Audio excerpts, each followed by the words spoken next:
Joseph and his true dream.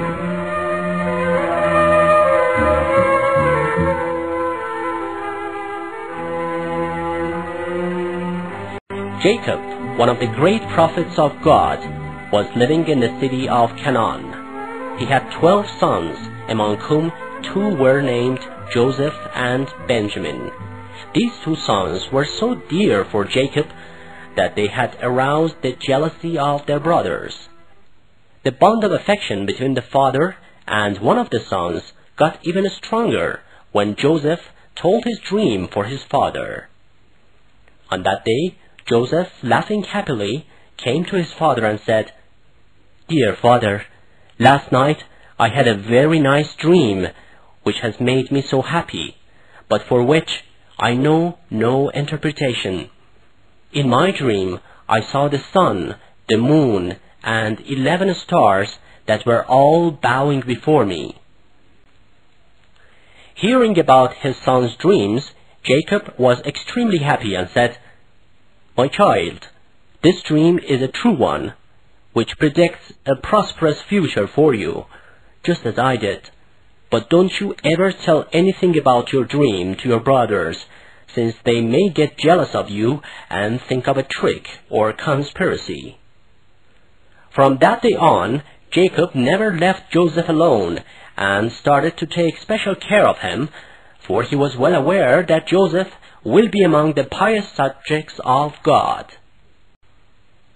When Joseph was 17, his mother passed away. The loss of mother was a good reason for Jacob to show more affection towards his beloved son.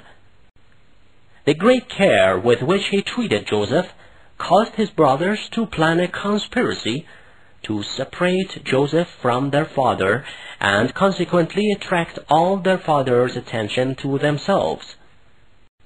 One day the brothers came to their father and said, "Dear father, so far you have not allowed us to take Joseph out for a walk in the desert. Let us take him out tomorrow, and we promise to take good care of him, just as you do." Jacob, who immediately became aware of his son's dangerous plan, and on the other hand did not want to let them find out that he had realized their devilish plan, refused to accept their demand by making excuses. But the brothers said, "Don't you consider us trustworthy in taking care of Joseph, though we always wish all the best for him?" Jacob said, "My dear sons, you know that being apart from Joseph really makes me sad and depressed, and I am also worried lest you would forget his presence and he'll be a prey for wolves." Then the brothers replied, "We've got the courage and boldness to accept the responsibility in case anything happens to him, and will certainly be in a loss too. Now be sure such a thing will never happen." One day morning, the brothers, accompanied by Joseph, went out of the city of Canaan.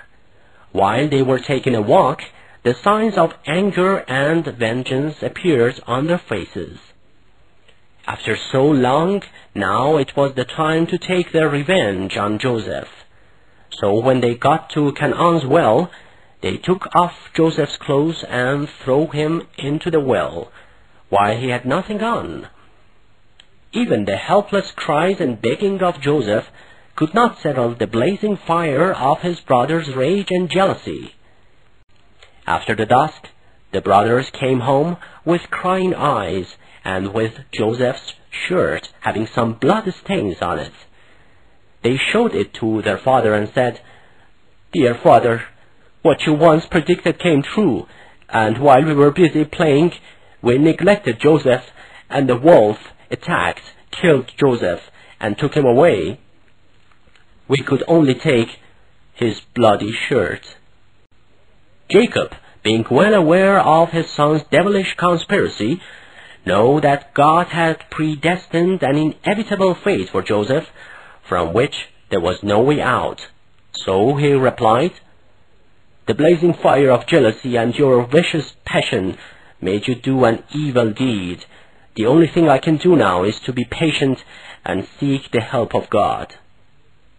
In the loss of Joseph, Jacob, being left alone in a world of grief and sadness, cried and cried until he finally went blind.